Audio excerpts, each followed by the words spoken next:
The notification from my trust fund administrator arrived on a Tuesday morning, sandwiched between spam emails and work memos. Unusual activity detected. Current balance, $0. 00 inch. I stared at the screen, coffee mug frozen halfway to my lips. That couldn't be right. The trust my father left me had $200,000 just last month, money meant to be untouchable until I turned 30, except for educational expenses. I was 29. My phone rang before I could call the bank. Mom's number, but Gary's voice. "Diana, sweetheart," my stepfather said, using the fake warmth he reserved for when he'd done something catastrophic. "Need to talk to you about a little situation." "What did you do?"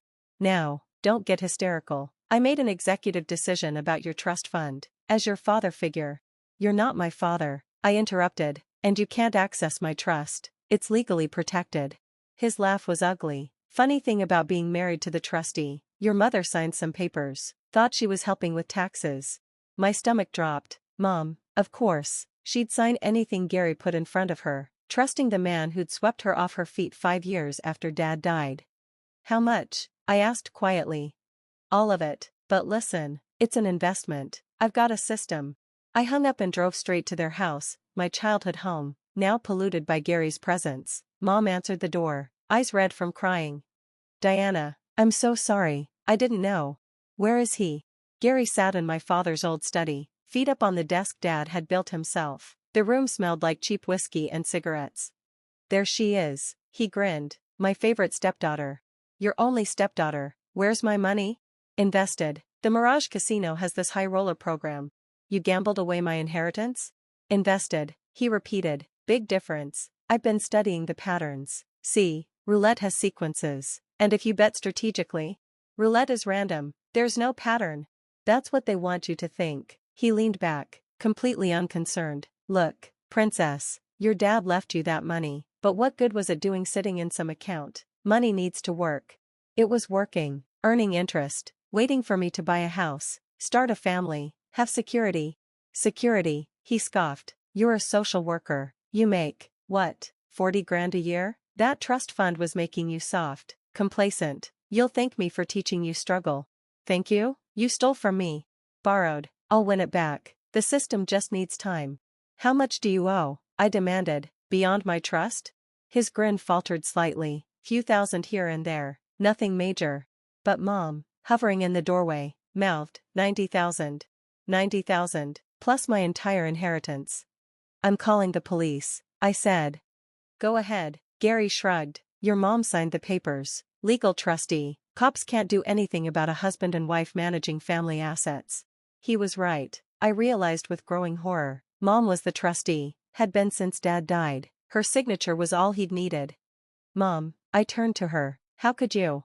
"I thought I was signing tax documents," she whispered. "He said it would help you save money." "I'm so stupid." "You're not stupid," I said firmly. "You're trusting. He's the criminal." "Criminal?" Gary stood, face reddening. "I'm trying to provide for this family." "By stealing from your stepdaughter?"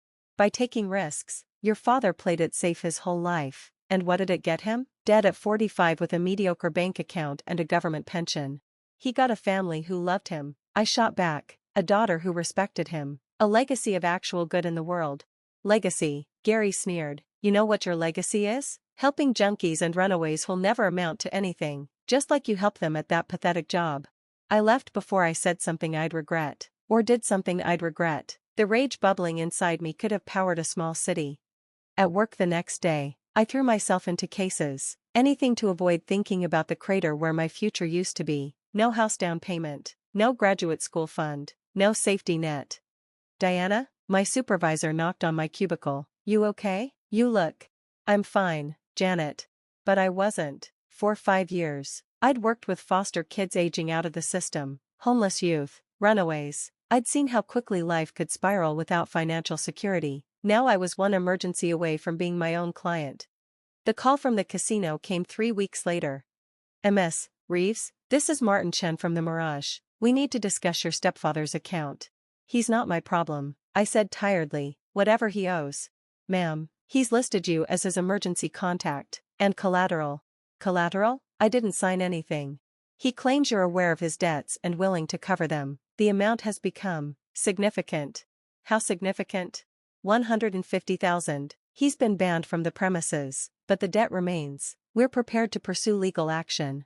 I laughed. Actually laughed. Good luck getting blood from that stone. Ms. Reeves, this is serious. Your family home is at risk. My family home, where Mom still lived, where I'd grown up, where Dad's memories lived in every corner Gary hadn't contaminated. I can't help you, I said. I'm a social worker. I make $40,000 a year. He stole everything I had. Martin paused. I'm sorry to hear that. We'll proceed with collections.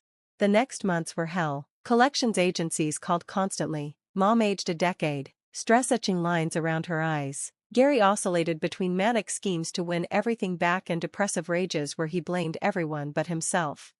I moved into a studio apartment, unable to watch Mom enable him further, but I couldn't abandon her completely. Every Sunday, I'd visit for dinner, watching Gary drink imported beer while Mom served pasta made with coupon-bought ingredients.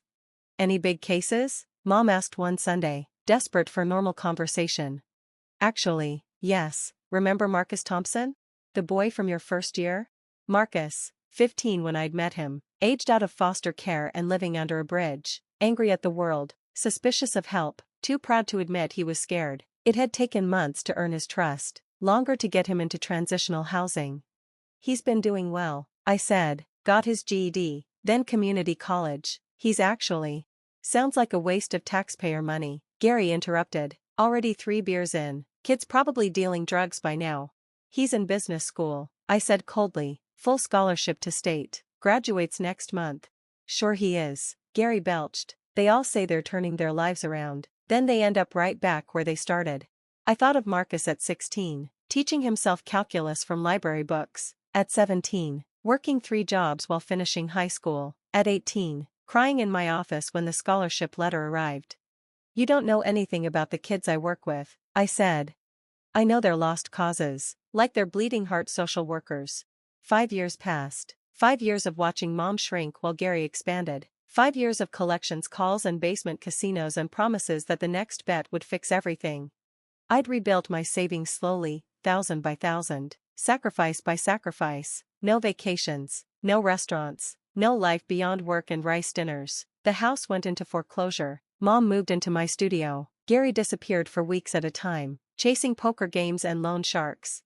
He's sick, Mom would say, defending him even as she slept on my couch. Gambling addiction is a disease. So is selfishness, I'd reply, but only one has a 12-step program. The call that changed everything came on a Tuesday, apparently my day for life-altering news. Diana Reeves? The voice was professional, unfamiliar. This is Assistant Director Williams from Family Services. We have an unusual situation. My mind raced. Had something happened to one of my kids? Had I missed a filing deadline? There's a program director position opening at the Phoenix Youth Center, she continued. The board specifically requested you apply. Phoenix Youth Center, the premier facility in the state, serving hundreds of at-risk youth. I'd dreamed of working there since grad school. That's incredible, but I don't have the qualifications. They usually want doctoral degrees, management experience. The board chair insisted. Said you have experience that can't be taught in classrooms. Who's the board chair? Marcus Thompson, I believe you know him? Marcus, my bridge kid, my first success story. He's on the board? He owns the Mirage Casino Group, purchased it 2 years ago. He's been restructuring their whole operation, added addiction services, partnered with social programs. He specifically asked for you. The Mirage, where Gary had gambled away my future. The interview was surreal. The Phoenix Center occupied a renovated mansion, all sunlight and hope. Marcus waited in the boardroom, no longer the angry teenager but a composed businessman in an expensive suit. Diana, he smiled, standing to hug me. Been too long. Marcus, the casino?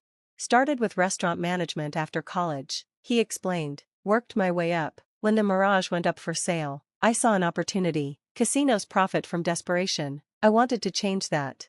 And you're successful? Turns out, ethical business practices work. We offer addiction counseling, cap losses, ban problem gamblers. Profits are down but sustainability is up. Plus, we partner with youth programs. Full circle. This is incredible, Marcus. I'm so proud. I owe it to you, he interrupted. You saw potential when I couldn't see past the next meal. Now I want to pay it forward. The center needs someone who understands these kids, really understands. That's you. We talked for hours about the position, the center's mission, the kids we could help. As I was leaving, Marcus asked an odd question. Your last name is Reeves. Any relation to Gary Reeves? My stomach clenched. My stepfather. Why? He's been permanently banned from all our properties, owes significant money. We've been trying to locate him.